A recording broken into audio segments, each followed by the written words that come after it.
Saudara-saudara yang saya kasihi dalam Tuhan, kita berjumpa lagi di dalam acara kita Roti Hidup. Roti hidup adalah kebutuhan utama kita selain makan, minum, pakai secara jasmania. Yesus memberi kepada kita teladan pada waktu ia menghadapi si pencoba itu. Tercatat di dalam Injil Matius pasal yang keempat, bagaimana Yesus melawan dan mengalahkan si pencoba itu, si iblis itu dengan berkata, manusia hidup bukan dari roti secara jasmani saja, tetapi dari setiap perkataan firman Allah yang keluar dari mulutnya.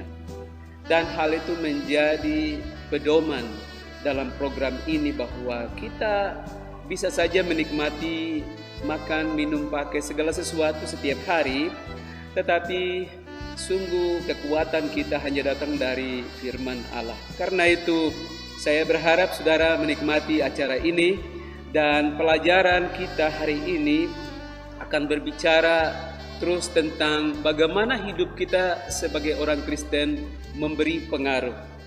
Dan selanjutnya pengaruh itu akan membuat orang lain mengenal Tuhan Yesus Kristus. Kita berdoa sebelum kita mendengarkan pelajaran hari ini. Bapa di sorga, saatnya untuk kami belajar bagaimana hidup kami berpengaruh, dan Tuhan Yesus mengharapkan itu supaya dunia tahu bahwa kami adalah pengikut-Mu, adalah murid-murid-Mu. Dalam nama Yesus, haleluya, amin. Nah saudara, hari ini kita melihat di dalam pelajaran kita yang diambil dari Injil Matius pasal yang ke 5 ayat 13 sampai dengan 16, tetapi hari ini saya fokus kepada ayat 14, 15 dan 16.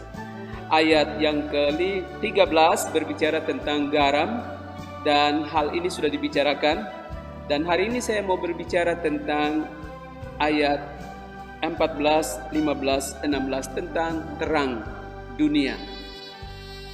Kamu adalah terang dunia. Kota yang terletak di atas gunung tidak mungkin tersembunyi. Lagi pula orang tidak menyalakan pelita lalu meletakkannya di bawah gantang, melainkan di atas kaki dian, sehingga menerangi semua orang di dalam rumah itu.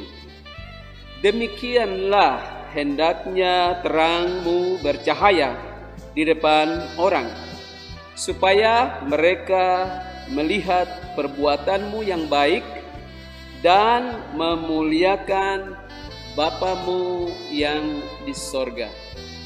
Tujuan sangat jelas, memuliakan Bapa di sorga. Tetapi bagaimana caranya?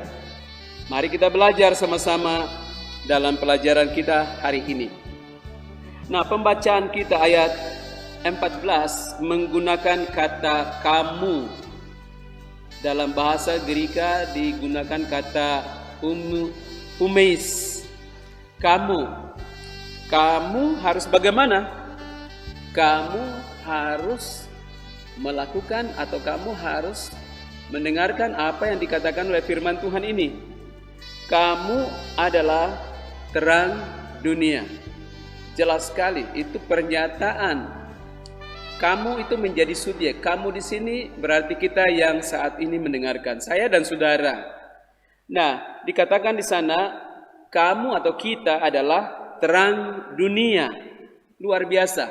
Kata terang yang dipakai di dalam pelajaran kita ini menggunakan kata yang penting sekali, yaitu kata phos.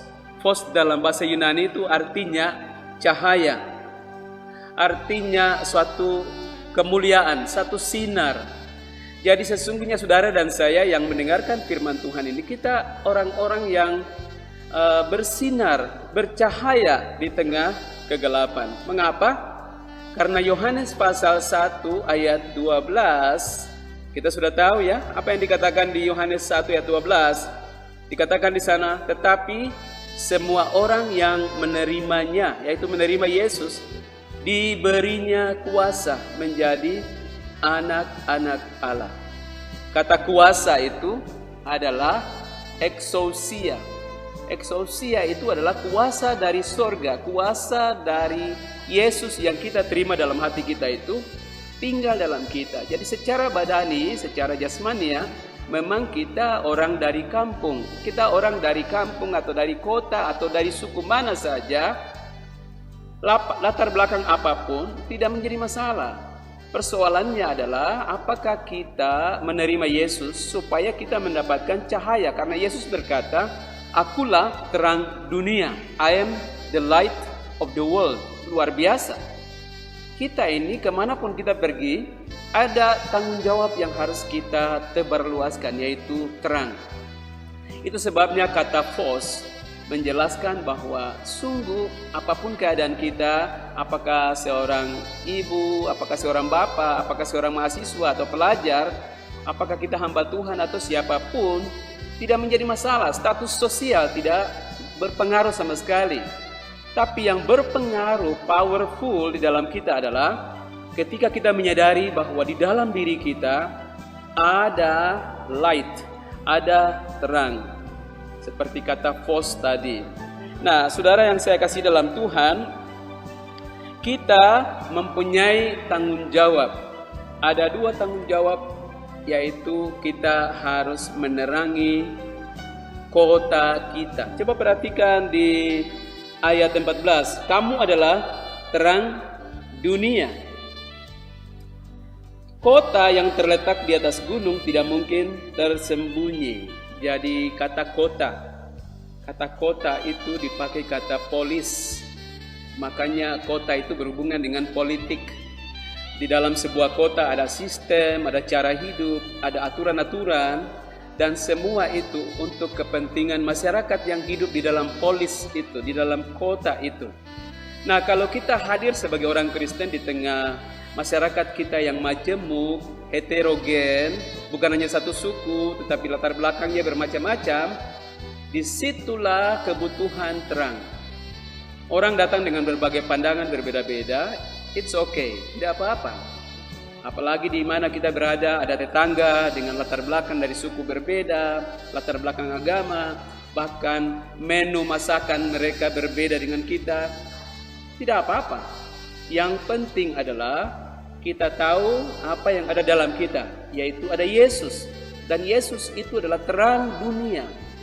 Dan kalau dia adalah terang dunia yang sedang ada dalam kita, maka kita ini seperti sebuah kaca atau sebuah gelas. Di dalamnya ada lampu dan dia menembus keluar. Apa yang terjadi kalau gelas itu atau kaca itu kotor? Maka terang itu hanya ada di dalam, tapi dia tidak menembus keluar dan orang akan tinggal dalam kegelapan. Sementara kita jadi orang Kristen ada di situ bertahun-tahun, orang tidak rasa apa-apa. Contoh saja, tetangga yang susah, latar belakang agama berbeda, suku berbeda. Kita hanya urus diri sendiri, kita egois. Hanya terang itu hanya terang untuk hari Minggu saja. Hari Minggu kita datang ke gereja menerangi terang. Tidak betul. Terang hanya dibutuhkan di tempat gelap. Terang tidak untuk tempat terang. Kebiasaan kita terlalu denominational oriented. Apa maksudnya? Kita berorientasi kepada gereja kita, gerejaku, gereja saya. Dan hari-hari ini itu yang sedang terjadi. Tuhan mau supaya kita keluar, bawa terang kita itu yang harusnya menjadi kebutuhan masyarakat kita bawa keluar. Saya mau sampaikan ini. Tidak ada yang kebetulan terjadi di dunia ini. Tahun 2020 beberapa bulan ini kita dikagetkan dengan kehadiran sebuah nama yang terus disebut tiap hari. Saudara tahu itu COVID-19, yaitu virus corona yang menjelajah dunia telah menjadi tema besar.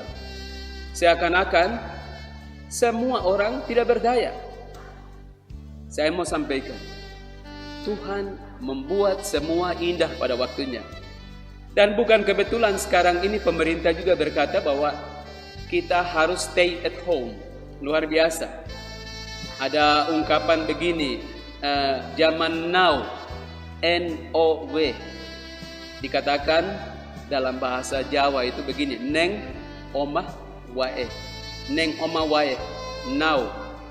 Cocok sekali ya, di rumah saja. Silakan saudara buat versinya dalam bahasa saudara, tetapi ini zaman now, neng oma wae. Ini zaman dimana kita tinggal di rumah saja. Dan Tuhan sedang mengerjakan sesuatu yang tidak pernah ada dalam dugaan kita. Dia mengizinkan virus corona menjelajah dunia ini. Dan perintah, aturan yang diatur di semua bangsa, bahkan di kota kita, di negeri kita, di provinsi kita, di tanah Papua, di kota kita, kota Jayapura, adalah di rumah saja. Untuk mengatasi mata rantai penyebaran virus corona, maka kita di rumah saja. Dan sesungguhnya itulah kebenaran bahwa waktu kita ada di rumah, tetangga yang tidak pernah lihat kita, tetangga yang biasa lihat kita menuju ke gereja, kita berjalan pakaiannya rapi semua ke gereja, bernyanyi di gereja, pulang kita menjadi manusia di situ, tetapi orang tidak tahu kalau di dalam diri kita ada terang yang seharusnya membagi rasa dengan tetangga. Ketika orang susah tidak lagi pandang agama, tidak lagi pandang suku.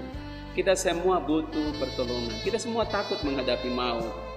Nah, saudara-saudara yang saya kasih dalam Tuhan, pelajaran kita hari ini bicara tentang pengaruh orang Kristen, pengaruh terang. Saudara dan saya punya perang, punya terang, dan peran kita adalah bagaimana kita menyinari tempat di mana kita tinggal. Tempat kita yang pertama disebutkan adalah kota. Maka kita harus berpengaruh di kota kita.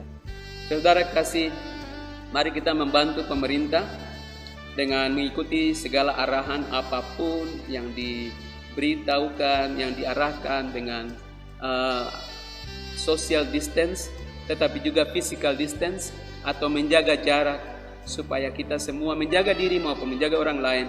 Itu sesuatu yang sangat baik. Dan karena itu kita perhatikan. Nah, terang yang kedua harus terjadi di mana? Di ayat berikut dikatakan, di ayat 15, lagi pula orang tidak menyalakan pelita, lalu meletakkannya di bawah gantang, melainkan di atas kaki dian, sehingga menerangi semua orang di dalam rumah itu. Saya mau sampaikan, tadi kata kota disebut. Berarti kita sebagai orang percaya, orang Kristen, kita harus menerangi dunia kerja kita. Kalau saudara dan saya ada di dunia kerja, apapun profesi kita, disitulah kita menerangi kota. Tapi poin yang kedua dikatakan bahwa terang kita harus dinaikkan supaya ada pada tempatnya, ada kaki dian ya. Nah, kata yang dipakai untuk pelita itu adalah lampu. Ternyata cocok sekali dengan bahasa Indonesia. Itu bahasa Gerika, lampu. Jadi lampu itu tidak boleh taruh dia di bawah. Hari Minggu kita ke gereja, tapi hari lain orang tidak tahu siapa kita.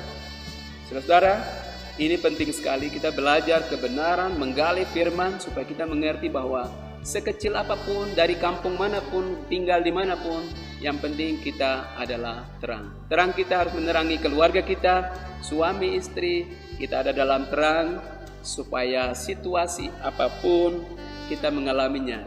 Luar biasa, sekarang ini ketika social distance dan juga physical distance, lalu semua menggunakan pola stay at home, itu bagus sekali. Karena apa? Di situ kita menerangi anggota keluarga kita. Jangan sampai kita sibuk terang di mana-mana, tapi dalam rumah gelap. Ini berbahaya, ini tidak benar. Karena Alkitab berkata, terangilah rumahmu, tinggikan itu. Kalau memang seorang bapak, ya jadilah bapak yang peduli dengan keluargamu. Dan ingat, hari ini Tuhan mengasihi kita. Terangilah keluargamu, terangilah kotamu, dan mari kita berdoa menyerahkan situasi kita supaya kita membawa pengaruh. Tuhan memberkati saudara. Dan kiranya Tuhan memberi kepada kita semangat untuk menghadapi kegelapan, virus, bahaya apapun, karena kita punya Tuhan Yesus. Kita berdoa dalam nama Yesus. Saya berdoa untuk pendengar, pemirsa yang mengikuti program Roti Hidup ini, kiranya dikuatkan, dihidupkan oleh firman-Mu. Dalam nama Yesus, haleluya, amin. Tuhan Yesus memberkati saudara, dan sampai kita jumpa lagi pada Roti Hidup yang berikutnya. Shalom.